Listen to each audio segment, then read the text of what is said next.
Matthew 26:36-46. Dumating si Jesus na kasama ang kanyang mga alagad sa isang lugar na tinatawag na Getsemani. Sinabi niya sa kanila, "Umupo kayo rito samantalang ako'y mananalangin." Isinama niya si Pedro at ang dalawang anak ni Zebedee.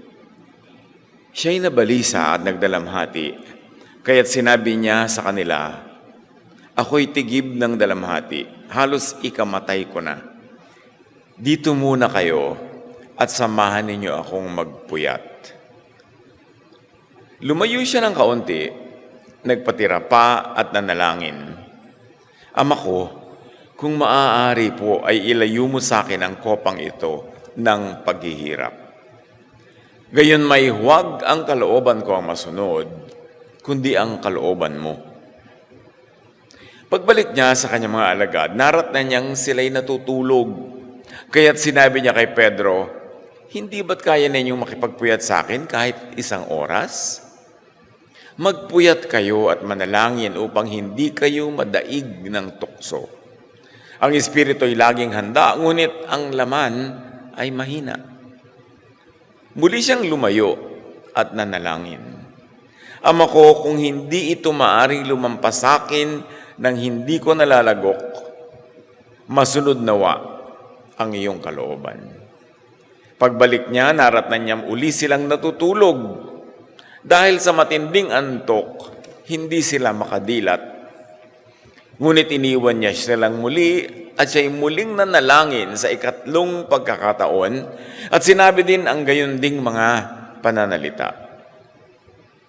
Ito ang malalim na kalungkutan nakita natin sa episode ng pananalangin ng Panginoon sa Getsemani. Ang lungkot, hindi dahil walang tao, may mga tao, pero walang kaisang loob.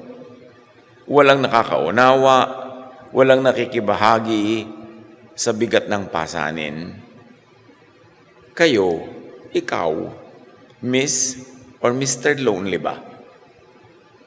Nakakaranas din ba tayo ng ganitong mga malalalim na uri ng pagkaka-isolate, ng kalungkutan, kahit may mga tao sa paligid? Salamat, Panginoon, dahil maaari kaming matuto sa mga aralan na nagmula sa buhay at mga gawa ng iyong anak na si Jesus. Sa sandaling ito, payapain niyo po kami, pagliwanagan ang isip at turuan. Maunawa-nawa namin kung ano ang mga dapat gawin kung dumarating ang ganito mga lungkot sa aming buhay o lungkot sa buhay ng aming mga kapwa. Kayo ang mangusap, magturo. Let your will be done. In the name of Jesus, your Son, we pray with thanksgiving. Matthew 26:38 opens at sabi ni Jesus, "My soul is overwhelmed with sorrow to the point of death. Stay here and keep watch with me." Ito ay bago dakpin si Jesus. Napakarami ng stress na nangyari. Araw-araw, sunod-sunod na tension with the religious authorities, with the enemies of Jesus. Pagkatapos, niyaya niya ang kanyang mga disciples to go to this garden so they could be alone and he could pray. Pero sabi niya, "Samahan ninyo ako, damayan niyo ako, halos ikamatay ko ang nararamdaman ko ngayong stress, lungkot, sense of isolation." Nanawa ay hindi nararanasan ng sino man sa atin, pero kung nararanasan, meron tayong mga lessons na pwedeng matutunan mula kay Jesus. One, Jesus asked for companionship. Si Jesus na yon, anak ng Diyos, all-powerful, pero sabi niya, "Damayan niyo ako. Kailangan ko ngayon ng kasama. Halos ikamatay ko ang dala ko ngayon na emotional baggage." Maraming kalungkutan ang lumalalim dahil ibinabaon, itinatago, sinasarili. Kaya kuminsan, nakakalungkot. May mga bigla na lang nagpapakamatay na member ng family, walang kamalay-malay yung mga kapatid, yung magulang, na gano'n na pala ang dala-dala nitong isang ito. Hindi na niya nakayanan hanggang sariling buhay ay kinitil na. Kaya dapat tayo talagang humihingi ng damay. At willing din naman tayong dumamay. And we send signals na pwede mo kong kausapin, pwede kang magsabi, pwede kang humingi ng tulong. Expressing our need for others is a good first step toward healing. Acknowledging loneliness opens the door for intervention and support. At yan ay mga policies na kinikilala ng sciences, ng mga social and medical sciences. Pagka nagpapatulong pa yung tao, pwede pang matulungan. Ang mahirap pagka nagsara na. Ayaw na magsabi, ayaw nang kumibo, lumalayo na. At isa sa mga signs nito ng mga deep depression, pinababayaan na ang personal hygiene. Hindi na mahilig maligo, magsipilyo, hindi na nag-aayos. Kasi kung nag-aayos pa, nag-drawing pa ng kilay, malayo pa yun sa suicide. Pero kung talagang wala na siyang pakialam sa mundo, medyo makiramdam na tayo. Baka ang layo na, ang lalim na ng kanyang dinadala. Expressing the need for support is a sign of strength, not weakness. Tatandaan nyo yan. Hindi kahinaan na humingi ng tulong. Si Jesus nga sabi, samahan nyo ako. Ang bigat-bigat ang nararamdaman ko. It's a sign of strength because it signals that you want to be helped, that you want to recover. So that's a sign of strength. So, when lonely, seek company. Huwag niyong ikaila, huwag niyong i-deny, maghanap kayo ng makakasama. Communicate, reach out, magparamdam, at tayo namang mga hindi nalulungkot, makiramdam. Baka naman meron tayong mga kasamang may pinagdaraanan. Kasi kung minsan, sobra kang busy sa sarili mong agenda, may nagpaparamdam na, hindi mo pinapansin kasi ang tingin mo sa kanya, abala. Meron pang, gusto mo magkape? Ay, busog na ako, ikaw na lang. Yan pala kailangan lang niya na makakausap. Maging mas sensitive pa tayo. Dahil mga tao kumisan hindi naman ready, willing, and able na ipahayag ang kanilang need for company. So tayo na ang makiramdam. In 2016, we published a booklet called Great Ministry of Companionship. Dahil isa talagang malaking ministry ang companionship. Iba yung ministry ng preaching, ng teaching, kailangan mo pa ng training, kailangan mo pa maraming alam. Pero yung companionship, umupo ka lang doon kahit wala kang gawin, ministry na yun. In fact, mas wala kang gawin, mas wala kang sabihin, madalas mas helpful. Kasi pag yung tao na mga problema, may mga mabibigat na dalahin, pag bumuka ang bibig mo, baka judgmental pa ang masabi. Baka pag magaling pa, paninisi, sabi ko na sa'yo, lalo patuloy humirap ang dala ng kapwa. So there are times when by not speaking, you speak volumes. That you accomplish more, but just being there and being quiet. To absorb whatever energies have to be absorbed para maging bukas lang na pahayagan, para kang blankong board na pwedeng sulatan ng tao kung anong gusto niya isulat. Be available and don't always open your mouth. Just open your mind and open your heart. Hindi naman kailangan ng maraming tao ng payo pag sobrang nabibigatan. Ang kailangan lang nila, may mahingahan. Hindi mo kailangan laging maging counselor para ka makatulong. Today, help seeking can include counseling, therapy apps, marami na yan, and safe online communities that encourage people to voice their needs. Bagamat kailangan maging mapanuri tayo, lalo kung social media o kaya ay multimedia o kung ano pa man na hindi personal yung ating kausap, baka mamaya nalalagay lang tayo sa lalong gulo. Kaya maging mapanuri, pero merong mga ganyang available. In case kayo masyadong isolated, walang makausap personally, marami nang available. Ecclesiastes 4:9-12, 2 are better than 1 because they have a good return for their labor. If either of them falls down, one can help the other up. So ito, dalawang tao ang inilalagay sa kwento. Mas mabuti na dalawa kaysa mag-isa. May umaalalay, may tumutulong. But pity anyone who falls and has no one to help them up. Also, if two lie down together, lalo sa winter, na context ng mga pinanggalingan ng verses, they will keep warm. Pagka meron kang katabi, mas may tendency makatulong kayo sa isa't isa because of your body heat that you can share together. Pero yung nag-iisa, wala siyang ibang sources of body heat. But how can one keep warm alone? Though one may be overpowered, two can defend themselves. So two, better than one, pero mabuti kung tatlo. A cord of 3 strands is not quickly broken. At ganyan yung concept ng tirintas, ganyan yung concept ng lubid, mga mahihinang sinulid, pero pa pinagsama-sama mo, nagiging napakalakas. Because we draw strength from one another. There is something magical, something very spiritual, and something very mysterious about the power of people united in thought. Nakakakuha tayo ng lakas sa isa't isa. Kaya naman, kung ganyan pala kahalaga na mayroong pangalawa o pangatlo sa buhay mo, hindi lang ikaw nagsosolo, develop relationships even before you get lonely. Even you are not lonely. Isa sa mga pinakamagagandang pagtatanim sa buhay ay yung pagde-develop ng friendly relationships. Sa kapatid, sa magulang, sa kamag-anak, sa partner sa buhay, at sa mga kakilala, to develop friendships. You will never know when you will need the extra second person or the third person in your life. And when you don't know that, and when it's not happening, be the second or the third person in someone else's life. Para lagi tayong tumutulong.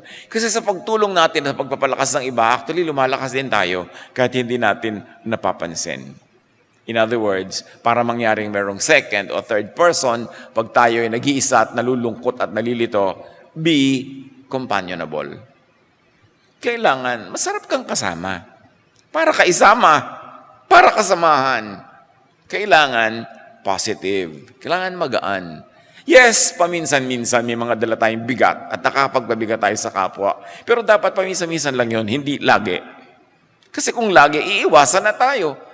It's very basic human tendency. Anything pleasurable, you want to repeat. Anything unpleasant, you avoid repeating. So kung mayroong unpleasant companionship, you will avoid repeating that companionship. Kaya tiyakin din natin na maayos ang ating personality. Makakahalata naman tayo kung iniiwasan tayo. Kung yung mga dating malapit na sa atin, lumalayo pa. Kaibigan na natin, nagiging kaaway pa, makahalata tayo, lalo kung marami. Kung mangisang-isa, baka sila yung mali. Pero pag ang dami, mag-isip-isip na tayo. We need one another.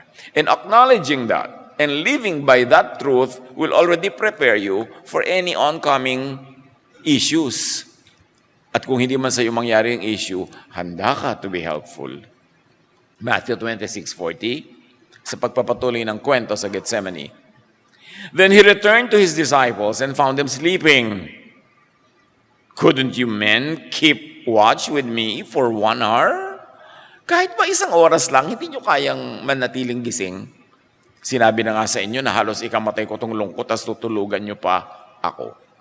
Kung meron sa atin dyan na nakakaramdam that you're getting abandoned, forgotten, left alone, well, you're not alone. Jesus knew that feeling.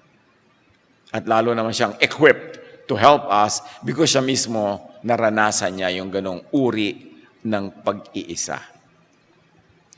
When trusted systems collapse, yung mga support system natin, loneliness deepens. Kaya yung ang lungkot mo na tapos biglang makikita mo pa na yung sarili mong pamilya, kaibigan, kabiyak, anak, ang hindi pumapansin sa iyo, hindi tumutulong, mas malaki, exponential ang paglala ng depression, ng lungkot, ng aloneness. Kaya yung pagiging magulang, anak, kapatid, asawa, kaibigan, may kaaakibat yan, may kasama, may kakambal na responsibility. Dahil more is expected from us by those who are close to us. And we must be ready, willing, and able to share our energies dun sa mga nanghihina. Panapanahon lang naman yan eh. Hindi naman sila lagi ang mahina. Minsan ikaw. Kaya we should be in a loving relationships where such exchange of energy can happen. Now, Jesus' male disciples left him unsupported. His female followers were more consistent. Pag inobserbahan natin yan. Luke 8, 1-3, Jesus traveled about from one town and village to another, proclaiming the good news of the kingdom of God. These women were helping to support them out of their own means. Walang sininggle out na masyadong mga male disciples who were doing such a thing. Mark 15, 40-41, doon sa crucifixion, iniwan ng lahat ng mga male disciples itong si Jesus, except John the Beloved, who was there at the foot of the cross. Ang natirang kasama niya hanggang doon sa gilid ng bundok ng si Jesus ay ipinako. Some women were watching from a distance. In Galilee, these women had followed him and cared for his needs. Many other women who had come up with him to Jerusalem were also there. So we should learn something from these women, to not abandon Jesus or whoever is the Jesus assignment of our life today, this week, next month. May kanya-kanya lang naman tayong assignment for a while. Hindi naman permanent yun eh. Nagpapalit-palit din yan, nagkakaroon ng pagpapalit-palit ng role sa buhay. But ang mahalaga, be reliable. Especially be reliable to people who are in need. And people who are in need because they are very useful people. Titingnan din natin, ito, kailangan ko itong supportahan, kailangan ko itong tulungan, kailangan kong palakasin ng loob. Kasi actually, napaka-useful niya and helpful to many others. Now, Jesus promises supportive presence. At hindi naman nanggagaling sa vacuum yung kanyang mga pangako. Kasi naranasan niya mismo in his human earthly life yung ganitong uri ng mga abandonment. John 14:18, I will not leave you as orphans. I will come to you. Internalize what this means. I will never leave you as orphans. Hindi ko kayo iiwan na para kayong mga ulila. What does it mean to be orphaned? Walang magulang. What does it mean na walang magulang? Kasi magulang is always equated with love, with care, with unquestioning loyalty to you, with ever-presence. Kaya sabi ni Jesus, I will never leave you as orphans. Never, ever be tempted to think that you are alone because I will never leave you.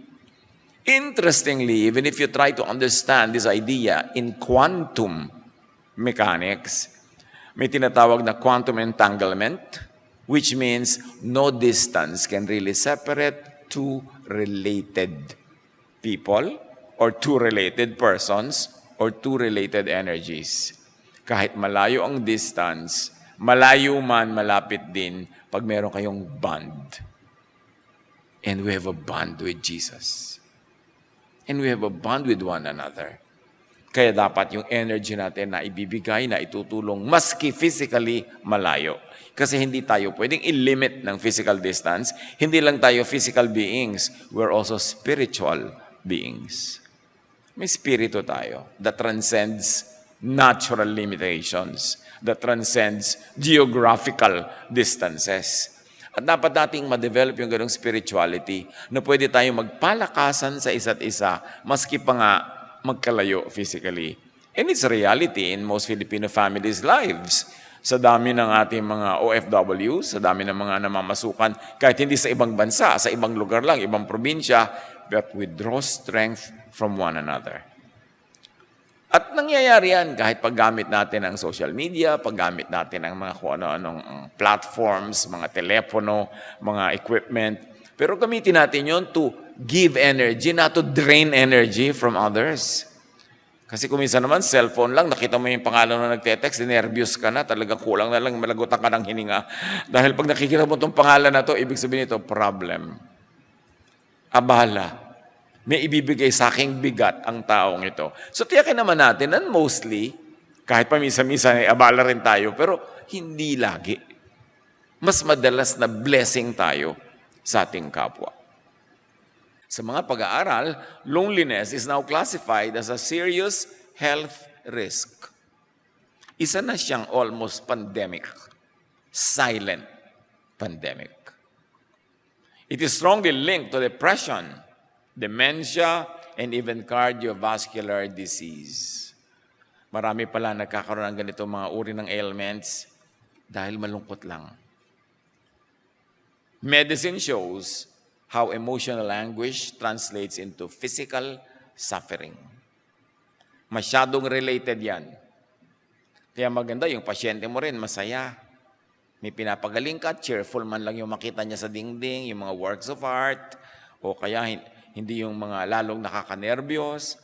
Surround people with cheer, with happiness, kasi nakakatulong yung emotion na yan sa pagpapagaling. Hindi yung dadalaw ka sa pasyente, tatakutin mo pa. Naku, alam mo yung kapitbahay namin, yung ganyan, 3 araw lang. Yung may mga magsasabi pa na, ayan, kasi ikaw, maninisi ka pa, imbes maging positive yung feeling. Dadalaw na rin lang tayo, maging blessing tayo. Bantayan ang bibig, huwag yung may masabi lang. Huwag mag-usap ng mga nakakanervyos, nakakatakot na nadidinig ng pasyente. Kahit comatose siya, nakakarinig daw. Hindi yung natutulog yung pasyente, mag-uusap na kayo tungkol sa mga namatay, tungkol sa mga nahirapan. Pag-uusapan niyo yung mga bayarin sa ospital habang nakahiga yung tao. Bumibigat ang nararamdaman. Napakarami nating pananagutan with careless speech. Kailangan maging healing.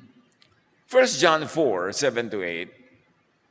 Dear friends, let us love one another. For love comes from God. Everyone who loves has been born of God and knows God. If whoever does not love does not know God, because God is love. Akala natin, to know God is to know doctrines, mga high-sounding doctrines, mga Latin and Hebrew and Greek words. No, to know God is to love. Ang tunay na nakakakilala sa Diyos ay yung umiibig. Hindi yung sa dami ng alam, nagpatuloy na magagalitin sa kapwa, judgmental, at hindi maibigin. Nakikipag-away, nakikipagbatuhan dahil sa pagiging makadiyos. No. Whoever really knows God proves it by being loving. At pag loving ka na, kahit wala ka pang alam na kung ano-anong doktrina dyan, you know God na. Pero kahit ang dami mong alam, pero hindi ka loving, baliwala. It does not count. Luke 22:44, sa pagpapatuloy ng kwento. And being in anguish, he prayed more earnestly, and his sweat was like drops of blood falling to the ground. Ganong kalaki yung stress na pumawis ng dugo si Jesus. Jesus agonized in loneliness. Severe stress can cause hematidrosis. Napakahirap ispelin ng pangalan ng pangyayaring ito. Ibig sabihin lang, sweating in blood. Loneliness and anguish have real physical effects. Ang nangyayari sa puso, ang nararamdaman ng emosyon, translates into physical illness or wellness. Depende kung ano yung nararamdaman. So, read the body language of people. Yun daw stress. Makikita mo naman yan sa itsura. It speaks of another illness. Illness of feeling, illness of spirit, illness that is unseen. Pero kung gusto nating makatulong, read the body language. Because it will show kung ano yung tunay na nangyayari sa kanyang buhay. Loneliness is not just emotional. It can wound the body and spirit. And Jesus understands both. Yung sugat ng damdamin at sugat ng katawan, pareho niyang naramdaman, nalaman, naranasan, kaya alam na alam niya kung paano tayo tutulungan kung tayo may ganyang pinagdaraanan. Huwag na huwag mag-isip na wala kang karamay. Kasi may mga tao, at kung wala ka makitang tao o tinutulugan ka ng mga tao, may Jesus. Yun ang i-develop natin na relationship with Jesus. Na talagang actually, practically, possibly, nakikipag-ugnayan tayo to the point na meron tayong napapakinabang na paggaling mula sa Kanya. Isa sa mga remedies and reliefs, acceptance of the fact. Katulad kay Jesus, sabi niya, ang bigat ng nararamdaman ko, kung pwede sana ako nang mainom tong laman ng cup na to. Dahil ang bigat, halos ikamatay ko, ang stress. Pero sabi niya, but at the end of the day, Father, not my will, but yours. Merong acceptance of the fact. Therapies like acceptance and commitment therapy and mindfulness-based approaches teach the value of acceptance of the fact rather than resistance. Pagka merong dapat nang tanggapin, tanggapin. Isa sa mga ibinubulong ko sa mga namamatayan, release. Release your mother or your father or your loved one. Kasi kinuha na ng Panginoon. Para ka magsimula mag-heal, accept the fact. Don't be in denial. Kasi ang nang in denial, nagdadalawang loob. Pag nagdadalawang loob, hati. Pag hati, paano ka gagaling? May mga mahirap tanggapin, pero kung talagang dapat nang tanggapin, tanggapin. Kasi yun ang simula ng paggaling. Hindi mo na pwedeng palitan. Change what you can change, yes. But accept what you cannot change. Para dumali ang ating recovery. Kaya sabi ni Jesus, sana hindi na lang ako dumanas ng ganito. Pero sana lang naman. Yan lang naman ang gusto ko. But at the end of the day, Father, let your will be done. Yung ganong surrender, pag may sinurrender ka, hindi ka na nakikipagtunggali, hindi ka na nakikipag-agawan, hindi ka na nagpapagod, hindi mo inuubos ang energy mo sa isang bagay na hindi na dapat pag-ubusan kasi fact na yun. Yun na. Ang energy mo, ubusin mo ngayon sa pag-recover, sa pagsisimula ng paggaling. So Jesus' prayer reflects this posture, moving from struggle to surrender. Sabi niya, may I not drink this cup, but let your will be done. In one sentence, kumambyo, and therefore, nagawa ang pinakatama na dapat gawin. What is amazing is, nakita din dito natin yung human side of the human Jesus here. Sabi niya, kung sana lang, huwag na. Pero, after all, this is why I'm here. Let me do what I have to do. I will accept what I have to accept. Learning to let go, to trust, and to align ourselves with something greater is a modern therapeutic as well as a spiritual path. Tulad ni Jesus, meron siyang will na ayaw ko sana itong inumin, yung laman ng cup na to. Of course, it's a metaphor. Ayaw niya sanang mangyari, yung mga dapat mangyari. Pero sabi niya, but let your will be done. In other words, yung gusto ko at yung will nyo, obvious naman na yung will mo ang greater. So I submit to the greater cause. I submit to the greater will. And when we identify and submit to the greater cause, mas madaling tanggapin ang lahat ng nangyayari at mas madaling kumuha ng energy from the Lord. Accept the pain, the loneliness. Don't deny it. What pain do you carry now? Accept the pain. Nandyan eh.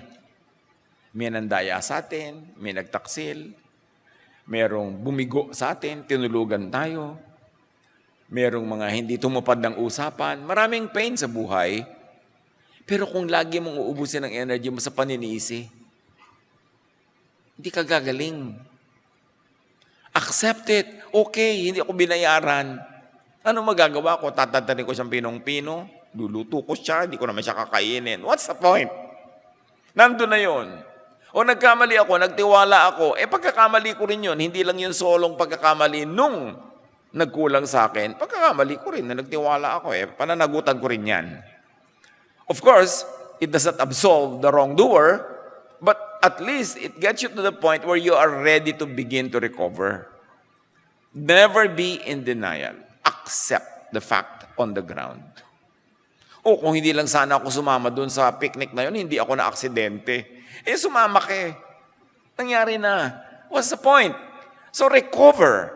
Ang itatanong mo, okay, nandito ako ngayon, ano mapapala ko na hukayin pa ng hukayin yung mga negative things, mga pagsisisi, paninisi. Ano nang inang pwede kong gawin para magsimula ako makarecover? Okay, nagtiwala ako, nagpautang, hindi ako binayaran. At talagang eto, hindi ako mabayad-bayaran hanggang ngayon. Anong gagawin ko? Aawayin ko siya forever? O anong gagawin ko talaga? O magne-negosyo na lang uli ako, maghahanap buhay ako para magkaroon uli ako ng bagong pera. Baka umutang siya uli bukas, buti nang ready. So, ano talaga ang attitude natin sa mga nagpapalungkot? Always think of getting up above your situation. Don't dig a hole in the ground para lalo kang lumalim at mahulog. Accept the pain and the loneliness. Seek and give support. Kung ikaw nangangailangan ng support, seek it. You are strong, give it to those who are weak. It is in giving, it is in receiving that we enter the cycle of love. And it is in the cycle of love where we recover. Matthew 26:39, My Father, if it is possible, may this cup be taken from me. Yan ang sabi ni Jesus. Yet, not as I will, but as you will. Hindi ang kalooban ko, kundi ang kalooban nyo. Ina-express ko lang naman yung kalooban ko. Kahit sa mga anak, mga magulang, meron kayong gustong i-express, hindi kayo agree, pero yun ang magulang at yun ang kailangang masunod because of the given situation, you may express your disagreement. But at the end of the sentence, sabihin mo, not my will, but yours. Jesus prayed in surrender. And it is in surrender where mostly victory becomes available. Pag may gera, paano nawawakasan ang isang gera? Lalo kung napakalakas ng iyong kalaban, only in surrender. Kaya yung mga matitino, matatalino ng mga general, matatalino ng mga heads of state, they know when to surrender, even at war. Para wag nang lumala ang damage. And then, mag-ipot ka na lang uli ng lakas, recover, and then chart your victory another day. But there is a day when you simply have to surrender because that is the safest and that is the least destructive course to take. Kailangan pinag-iisipan natin yan. Hindi tayo laging emosyonal, kundi marami tayong katalinuhan na ina-apply sa paggawa ng decision. Surrender and acceptance reduce inner conflict and lower stress. Kahit sa argumento, nakikipag-away ka sa asawa mo, nag-away-away kayo magkakapatid, madalas yung kapayapaan, katahimikan happens only when one surrenders. But a surrendering today doesn't mean a surrendering of forever. Sabi nga ni Mao Zedong, one step backward, two steps forward. There are times when you simply have to step backward to gather your energy so that tomorrow you can step two. You can take 2 steps. Pero be wise to know when to surrender, when to step back, para ka makarecover. In Jesus' surrender, loneliness becomes communion, aligning with the Father's will. Imagine ang lungkot-lungkot ni Jesus, pero yung lungkot niya, isinurrender niya sa Father, therefore naging one siya with the Father imbes of against the Father. Pag kayo malungkot, pag tayo may mga stress, may mga depression, what do we do with it? Do we surrender it to the higher will, like to the will of God? Do we surrender it to the higher power, like, for instance, corporate power, or civic power, or family structures? Marunong tayo dapat mag-surrender para magkaroon ng peace. Hindi pwedeng laging gera. Minsan, ang kalungkutan ay nagiging daan tungo sa mas malalim na panalangin at ugnayan sa Ama, na kung hindi ka nalungkot, hindi ka sana nakarating sa ganong level of prayer. Mula sa pag-resist, patungo sa trust and surrender. Remember, you don't just trust and surrender to just anybody. Yung may mga proven track record. Katulad ng Diyos. And katulad ng mga magulang natin, ng mga elders natin sa family, they are not perfect. Lagi silang kumisan may mistake. Pero yung track record nila, Siguro above 95% naman na talagang na-proven na para sa kabutihan mo, tama ang mga desisyon. That's when you surrender. Kasi kung hindi ka magsusurrender, what will happen? You will go to war? Will you achieve peace? Will you achieve wellness in that kind of climate? After surrender, Luke 22:43 is very interesting. An angel from heaven appeared to him and strengthened him. Of course, the first reading is, this angel is a real, physical, personal angel. But if you want to read many layers of meaning into this comfort that Jesus received, you can read it philosophically, that the angel could symbolize embodiment of inner courage. That when Jesus surrendered to the will of the Father, he rediscovered that inner courage that strengthened him.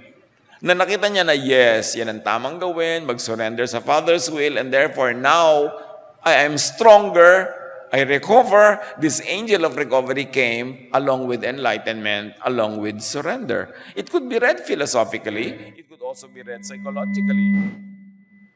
The mind's resilience was rediscovered. Alam niyo, pagka nagkakaroon tayo ng realization, there are even chemical things that processes that happens in the brain that suddenly give us strength. Endorphins, adrenaline, these are released into our blood system, giving us fresh energy. So if you like to read from a psychological and a clinical point of view, such a surrender, such a metamorphosis, such a change of mind could alter us chemically to the point that it seems like an angel came to strengthen us. And yet it could also be read in a quantum way, that a wave of unseen energy collapsed into a form that was useful to the person. Maraming hiwaga ang pagbabasa ng Scripture. At yung literal reading is only one of the very, very powerful ways to read. Pero huwag natin i-deprive ang sarili natin ng philosophical, psychological, even quantum reading. Kasi parang kakanin yan, parang sapin-sapin, maraming layers of the same thing, pero pwedeng ma-appreciate from many levels.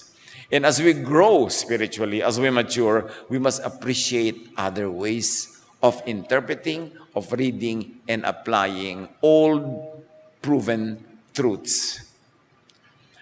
So this heaven's angel may not always have wings, but it comes as strength from the heart. Very poetic. But it cannot be so wrong to read it that way. Kasi lahat yan applicable. Ang ending, strength. Ano man ang kahulugan ng channel na dinaanan ng strength. In modern insight, this angel, this support often arrives in unexpected forms today. A hotline volunteer, a peer support group, a neighborhood or an association or counseling group, or a neighbor, a person, and even digital mental health companions. These could be angels God still sends in our age. So huwag nyo laging hanapin yung anghel na may pakpak. Dapat marunong tayo magbasa, uy, ikaw ang angel. Tulad ng katabi nyo kumisa, no? Ikaw ang angel. Fallen ba o flying, bahala na kayo. Pero maraming format yan. God provides unseen companions in loneliness, especially coming from one's mind, heart, and inner strength. Basahin sa maraming paraan para ma-appreciate natin ang ganda ng mga salitang ito. Sometimes that angel is a quiet, inner voice. We don't always have to find another person to speak, because the best friend that can speak to us is our own heart. When we think sincerely, honestly, and without personal agenda. Napakasarap kausap ang sarili. Basta hindi yung mapagpanggap at hindi yung mapag-deceive na sarili ang kakausapin natin. Yung honest na sarili, that could also be a form of angel. Importante. Napakahalaga. the angel from on high, the angel from within can help. Lonely, I'm Mr. Lonely. Kayo ba yan, Miss or Mr. Lonely? Sinong umabot dyan kay Bobby Benton? Pero siyempre, yan ay totoo pa rin ngayon kahit sa mga makabagong awit. Help me. Oh, please, someone help me. I don't care anyone, anything, 'cause I'm so sick of being so lonely. I'm so sick of being so lonely. Nawa wala sa atin na ganyan ngayon. Pero kung meron, nandiyan si Jesus, nauna na. At itinuturo sa atin ngayon kung paano to i-handle.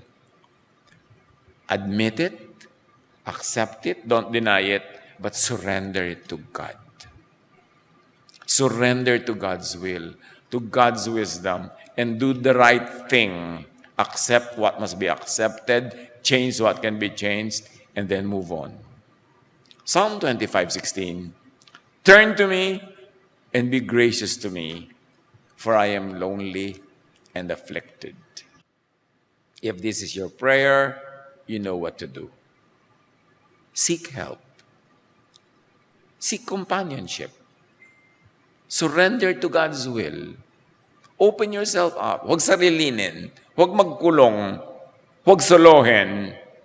When lonely, turn to Jesus.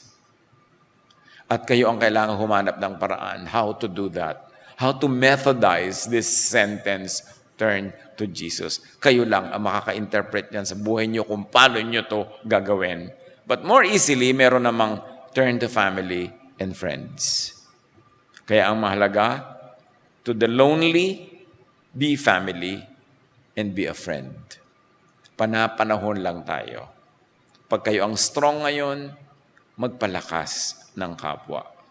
Draw comfort from your angel from heaven, and from the angel in your family, from the angel right in your own heart. Salamat, Panginoon, dahil kayo karamay namin. Katulong, kasama. Kasama nyo kami at kasama namin kayo sa lahat ng pinagdaraanan namin. Ipaunawa nyo sa amin ito ng malalim, mataas, malawak, para hindi kami madaya na mag-isip kahit kailan na nag-iisa kami. Kayo ang lagi namin kasama. At sa mga panahon na kami ay malakas, kami naman ang maging lakas ng kapwa. Kami naman ang maging mapagbigay, matulungin. At nang sa ganon, kami will draw strength from one another, especially from you. Magbulay-bulay tayo ngayon sa mandali. Sa may mga struggle, mga in denial, mga ayaw tanggapin sa buhay na mga stress, hirap, lungkot. In silence, surrender them all to God now. At ipanalangin din natin kung meron tayong alam o hindi alam ng mga taong malapit sa atin na nangangailangan ng angel, ng tulong, and decide to be that angel sa ating kapwa. Be with the Lord in silent reflection.